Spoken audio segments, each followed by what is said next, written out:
सभी लोग आ गए हैं क्या? ठीक है, धीरे धीरे लोग आते रहेंगे। अगर पीछे तक मेरी आवाज़ जा रही है तो कृपया थोड़ा सा ध्यानाकर्षण चाहूँगा। एक बार सभी लोगों से आग्रह है कि जितने भी प्रधान इधर बाहर में हैं कृपया अंदर आ जाएं, ताकि कुछ बातें हम लोग कर सकें। जब तक आते हैं तब तक कुछ प्रश्नों का, अभी एक मैडम आई हुई थी और उन्होंने कुछ प्रश्न रेज किया था, तो उस संबंध में स्पष्ट कर दूं कि छुट्टियों की बात जो अभी चल रही थी, तिवारी सर जो बता रहे थे, और चूँकि व्यवहारिक पक्ष की जब बात होगी तो वहाँ आप ही को देना होगा। अभी जो मैडम आई थी वो बिल्कुल उनका एकदम प्रासंगिक सवाल था कि जो लोग दूर से यहाँ नियुक्त हुए हैं, बहुत सारी शिक्षिकाएं हैं या शिक्षक हैं दूर से आए हुए हैं, उनको अक्सर यह होता है कि अगर बीच में कुछ छुट्टियाँ हैं तो उस छुट्टियों को जोड़ करके हम CL ले लें, ताकि जो है बाहर से आने जाने में समय लगता है। तो देखिए, इसका नियम होता है कि जिस दिन से आपकी छुट्टी शुरू हो रही है, जैसे 5 दिन दशहरे की छुट्टी हुई और वह छुट्टी शनिवार को ख़त्म हो गई, मंडे से हमें विद्यालय में जाना है, तो वहाँ आप क्या करेंगे? यह नहीं कि अब उससे पहले से आप काउंट करेंगे या संडे आपका काउंट नहीं होगा, ऐसा संभव है।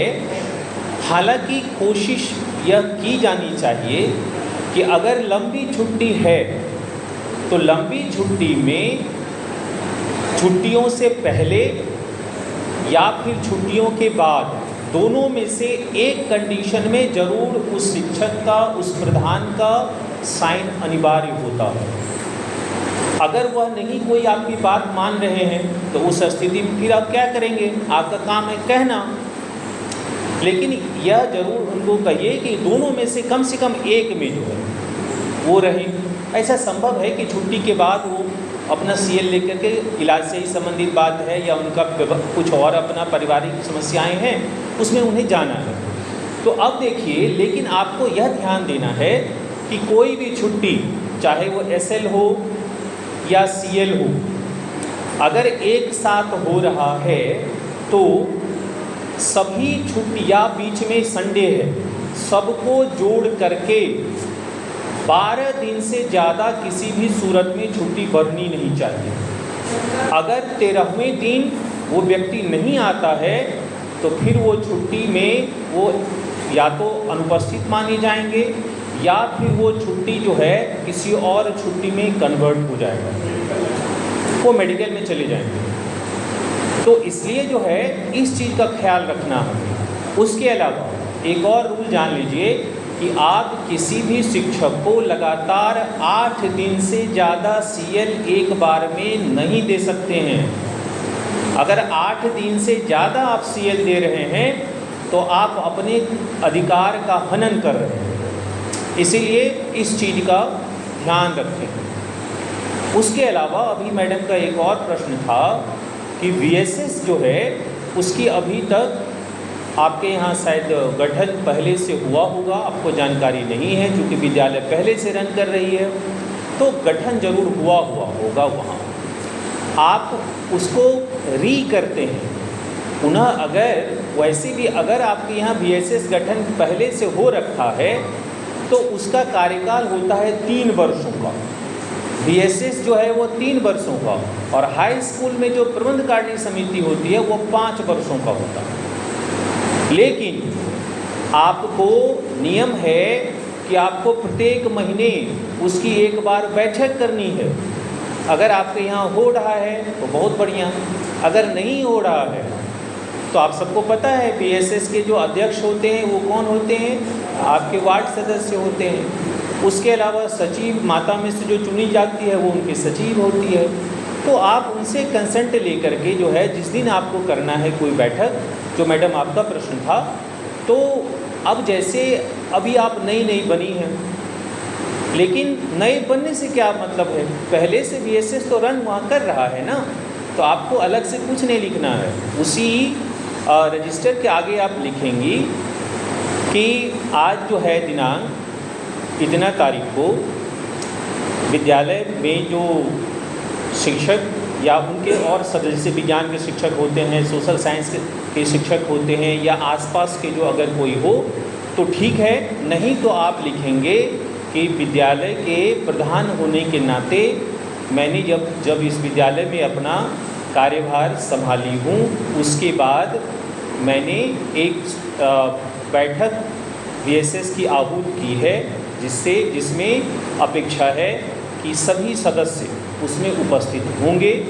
इस तरीके से लिख करके आप एक पहला जो है अपने विद्यालय में जो लोग हैं या जो और भी आसपास के लोग आ सकते हैं उनसे साइन करवा के रख लीजिए। यह हुआ सूचना, यह हुआ VSS की सूचना आप बैठक की दे रहे हैं।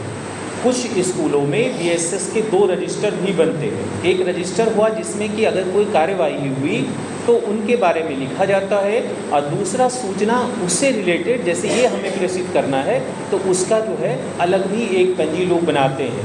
उससे क्या फ़ायदा होता है कि जो मूल रजिस्टर है उसको लेकर के आपको दौड़ना नहीं पड़ेगा। मान लीजिए आपने यह सूचना देना है आपको, वो अलग बात है कि आप फ़ोन से कह देते कि ऐसे ऐसी मीटिंग है सर फलना, लेकिन वो तरीका तो प्रॉपर वे नहीं है।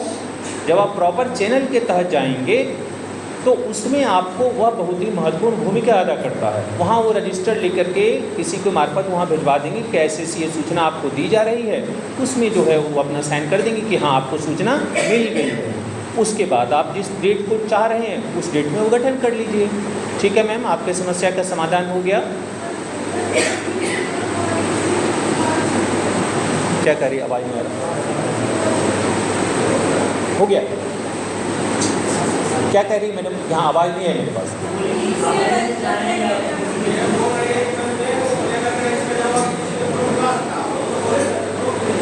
आप जो है सूचना कैसे भी देना है, आप विद्यालय की प्रधान हैं तो आप खुद से क्यों लेके जाइएगा? ये अच्छा लगेगा? अपने मान सम्मान की रक्षा तो आप खुद से करेंगे ना। आपके यहाँ बहुत सारे स्टाफ हैं।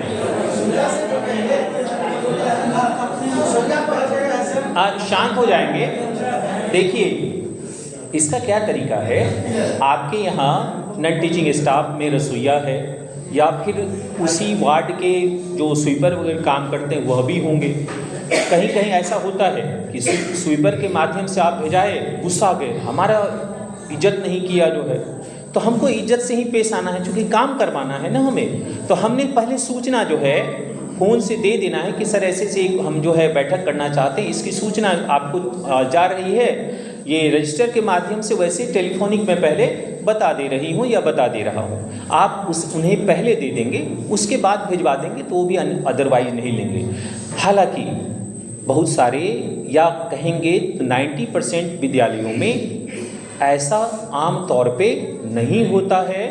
जिस दिन वो आते हैं फ़ोन से ही लोग कहते हैं, उसी दिन दोनों रजिस्टर पे उनसे साइन करवा लीजिए, जो है वो कर देते हैं। यह तो सर आप या मैडम जो भी आप अब जब पद को धारण कर रहे हैं या कर रही हैं तो आपको खुद सोचना है कि कैसे जो है समाज को भी हमें साथ लेकर के चलना है।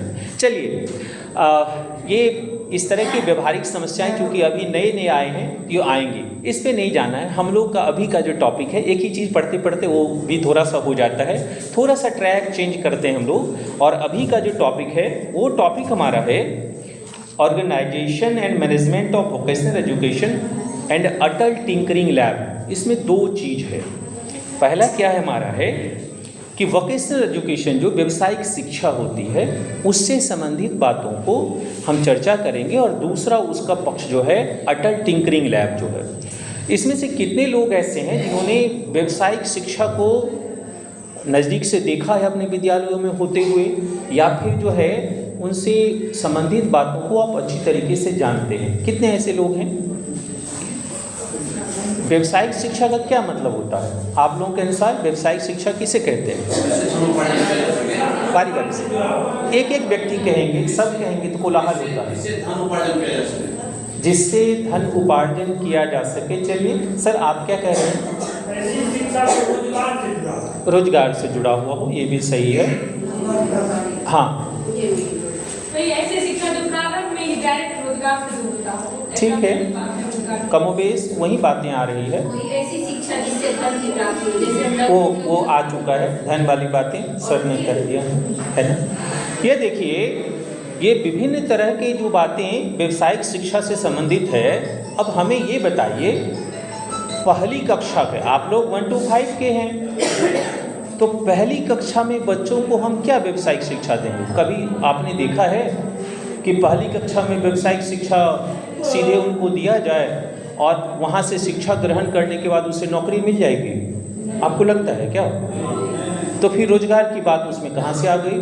कोई स्किल देना होगा सर, धीरे धीरे स्किल जैसे कोई हाँ। बनाना सिखा सकते हैं, तो स्किल देना होगा उस स्टेज में सर। ताकि वो साथ साथ चले। देखिए, हाँ, अब सही बात पे आ रहे हैं। है क्या कि बच्चों में, उनके मन में, उनके मन स्थिति को, उनके अंदर ये भावना विकसित करना है कि अगर हमें भविष्य में रोजगारोन्मुख जो शिक्षा है उसके तरफ अगर अग्रसर होना है, तो हमें हमारे अंदर वो टेम्परामेंट डेवलप होना चाहिए।